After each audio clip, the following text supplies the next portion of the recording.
Hey, hi everybody. Hey, it's Julianne Lichty from Actors in Action, and we have a really super cool Acting from All Angles. Yay, our show today. I'm super excited. We're going to be talking about how to get started in voiceover, which is such a fabulous thing to do, and there's so much money to be made in there. Annette's here. Hey, Annette, good to see you. Um, and I have a special guest with me today. I have her on the phone. So hopefully this works. Hopefully you can hear her. Let me know if you can't.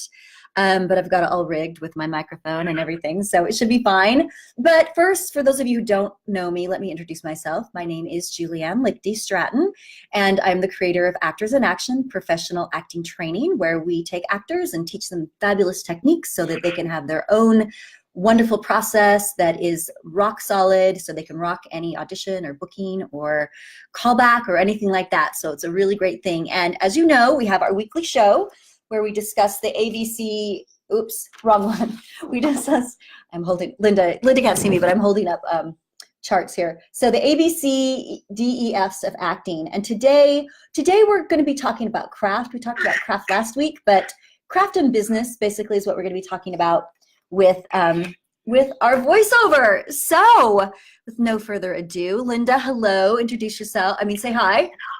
Hi. Hi. Happy spring, everyone.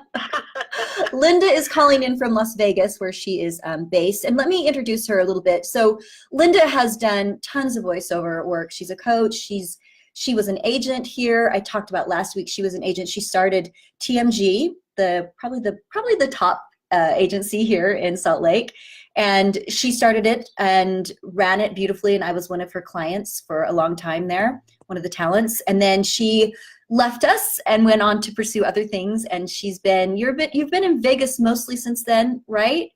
Is that right, Linda? Yes, I've been in Las Vegas for 6 years. Okay. And you've worked extensively in LA. She was a coach. I'll let her tell you. Oh, Tell us a little bit about yourself. Agent. Yes.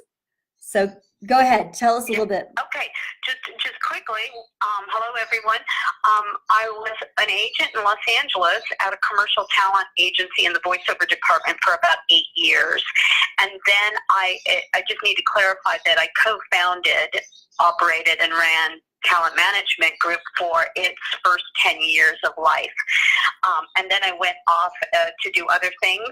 And as Julianne mentioned, I do have I have a lot of background in voiceover, but I also have a lot of background in acting for stage and screen and yada, yada, yada. I won't talk about myself. Go ahead, Julianne. No, that's great. That's great to get. And thanks for clarifying that you co-founded TMG. So yeah, we're just thrilled. So let's dive into talking about voiceover stuff. And anybody out there, if you have questions for Linda, please just type them in the comments. We'd love to hear what you're thinking. We're going to stay pretty basic this time. I'm going to have her back on the show probably next month to get a little deeper, and then probably again. We'll probably have her here quite frequently because we're trying to boost the voiceover work here in Salt Lake. And also, if you're living here, we are going to be having a workshop. She's coming up here on the 18th of May. It's Saturday. We're going to be having a workshop. It's only $55. It's going to be amazing. And we'll talk more about it and post more about that. So Linda, why don't you just start us off? So say I'm brand new to voiceover work. I'm an actor. People have told me, yeah, you got a great voice. You should do voiceover work. And I'm like, I have no idea where to start. What is my first thing that I do to start? Okay, the first thing you do is somebody says you have a great voice. That's wonderful. We all have wonderful voices. We all have a unique sound. Our sound is unique to us. It's as unique as your fingerprint.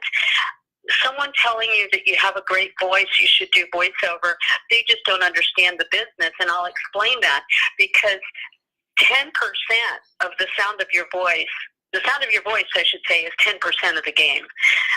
It's great if you have a wonderful, or what people presume to be a wonderful sounding voice. That's subjective. The fact that you're an actor is huge because we call this voice acting. And you will be using your acting tools in voiceover. Good voiceover talent actually are typically actors or comedians. They've got acting skills behind them underneath their belt. Their foundation is acting. Oftentimes, that's not to say that you can't learn what you need to learn to do voiceover if you're not an actor. To start out in the beginning, I say, you know what? Do simple things. Julianne, simple things. Mm-hmm. Listen to commercials. Can you hear me? Yeah, totally. Mm-hmm. Okay, listen to commercials. I know a lot of people don't anymore, but it's very, very important. And you can go to iSpot, itvspot.com, and you can listen to commercials there. But what you need to do is listen to male or female, whatever gender, whatever. Close your eyes and start becoming aware. Create an audio awareness. What you want to do is develop an audio awareness that is acutely sharp, very, very keen. And I say just start listening, opening, and because we're a visually oriented society, you really need to open up your audio senses. And that goes for, I eavesdrop at restaurants all the time. And it drives my husband crazy, but I'm just listening to different sounds, and once you're able to start, you open up that arena and start listening, and you start hearing different sound and different voices, and you start identifying what you hear. In other words, place an adjective to the kind of voice or the sound of voice you hear. That starts helping you become in tune to your audio senses. You absolutely need to train. I mean, you won't know if you have, if this is a niche for you until you get into a class or a workshop, and at which point I would hope that you would know whether this is a path you should take. Because you'll either get ignited, excited, or you'll be, maybe ho-hum about it and go, you know what? This doesn't sing to my soul. Right. And if it doesn't resonate to you, don't do it, because the competition is enormous. It's global. Right. And especially now with having home recording studios and all that kind of stuff.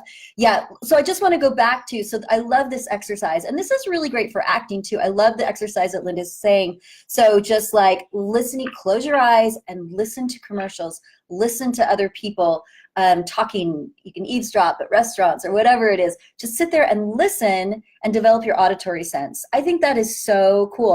I never really thought of that, but be creating this auditory world, not just a visual world, because I mean, you're in the booth recording voiceovers and you don't have anything in front of you. You have to create it all, right? So. Oh, absolutely. Yeah. And most of the time it's become, what we call, what we refer to as monologue spots is the norm for commercials these days. And there you are sitting in your home studio or your closet, Yeah. Most home studios are in closets amongst clothes. And it's just you and the microphone. You don't have the luxury of that human-to-human give and take in when you're doing monologues. So there are elements that are so key to being able to lift those words off the page and give them life and meaning and believability and truth, no matter what you're talking about. And so you really, really need to exercise that muscle we call imagination. Mm-hmm. The imagination muscle. You also need to create and flex that visualization muscle, because you need to be able to see your story and what you're talking about, and you need to be able to see who you're talking to. And I'm not talking about demographics for a spick and span or Comet cleaning product commercial. You know what I'm saying? To make the copy come alive, you have to substitute. So the key elements are substitution, visualization, and imagination. It's huge. Isn't that amazing? Because it's true. People will say, oh, you've got a great voice. You should do voiceover, but there's so much more to it. And it sounds like it's just acting on steroids, kind of. I mean, it's so many things we do with acting that we do with voiceover. It's interesting because I've never really gotten into voiceover work because I've thought about it, but I've been really busy with other stuff and I've just never really done it. But just, so this is really exciting for me to hear all this stuff too, and like to learn, oh, okay, that's how you go about it, and using the senses and creating that. You know, in my classes, we have this thing we call referencing, or creating the environment, and like we do space objects and we create all that. And it sounds like it's just something that is really, you can use in voiceover in your imagination. And so I just want to recap right now before we go on. So the first thing you're saying to do is start listening, start developing your auditory senses. And then the second thing is to get in a class or a workshop and find out if you really like it, if this is a fit for you. So, right? So say I'm practicing my auditory stuff. I went to a workshop. I'm like, yeah, I want to do this. So what's my next step? What do I do? Well, your next step is that you must continue to train, and you through your process, your training process, you will come to a point in time where your coach, your teacher, or whomever you're working with. Again, I want to just interject here. This is also a buyer beware industry. And you want to make certain that whoever you study with or train with is a credible individual. So please do your due diligence and do your research and make sure that that individual has an extensive amount of experience and really knows what they're doing and talking about. Okay, now I rewind and I digress. Your instructor will tell you when, and you'll actually kind of know when you're ready for a demo to start embarking on creating that demo. You want to know absolutely what's current and in trend in terms of demos. You don't want to create an amateurish demo for sure, but that would be after some time of training and working out. Acting classes and improv are so important for voiceover.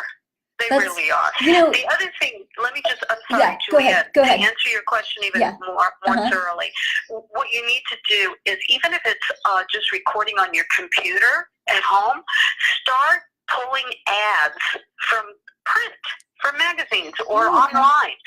Pull ads, start recording yourself, and then play back and start listening to your reads and ask yourself, does that person sound genuine?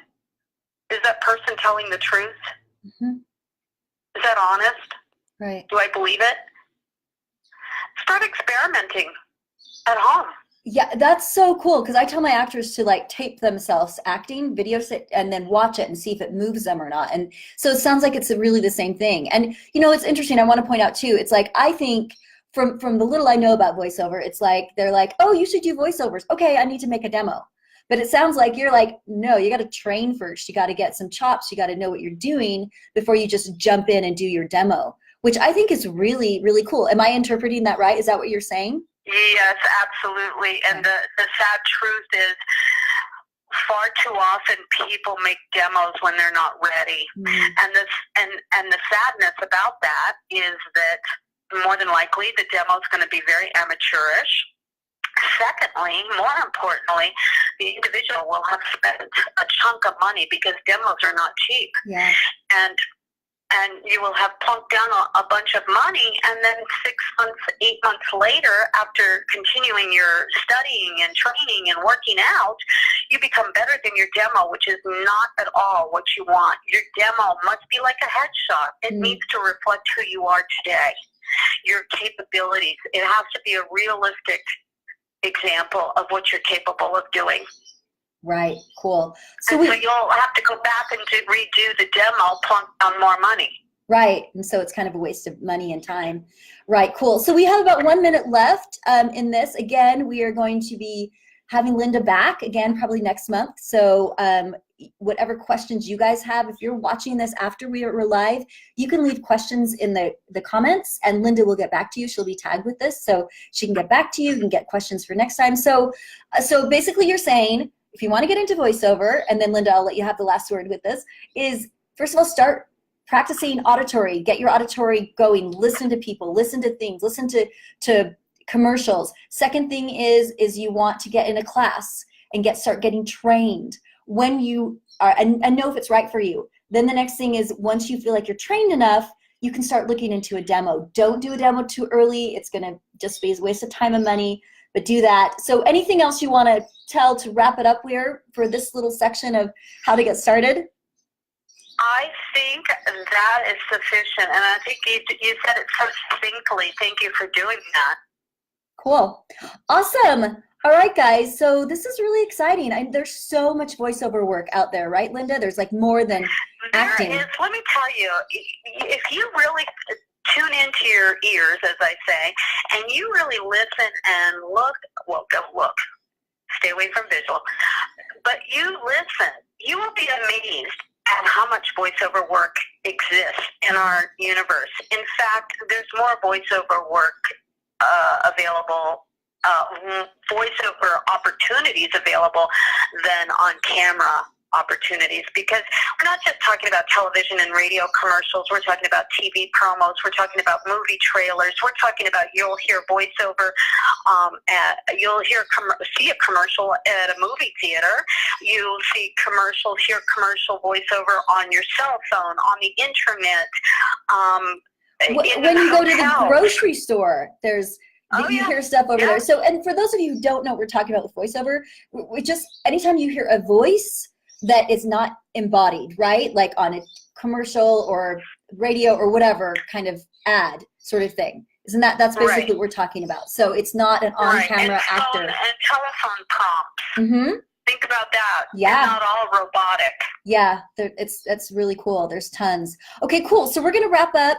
Again, I think next time we're going to just get deeper into what to do, to really get going in voiceover. And then we're also going to have Linda back to tell us how to create your own voiceover recording studio, have a portable one, how to do one in your house, because people are doing that nowadays. We have so much technology. You can do beautiful, beautiful work for not that much money for the equipment. So Linda, we can't wait to have you back for all of that stuff. And then one last time, the 18th of May here in Salt Lake, I think it's going to be from 10 to 2-ish. Is that right? About then? Well, I think I was looking at more like 11 to 4, but we can decide on it. It'll be a 5-hour. It's going to be a 5-hour workshop, $55. We're going to be setting up a page where you can just sign up for that. So it's going to be fabulous to have her here, and she just has a wealth of knowledge. Okay, guys. Thank you again, Linda. If you want to hang on, I'm going to just exit out of here and we can chat for another second. Thanks, everybody, for watching. I hope you have a wonderful weekend. And again, if you have any questions, just let us know. All right, over and out, acting from all angles. Thank you.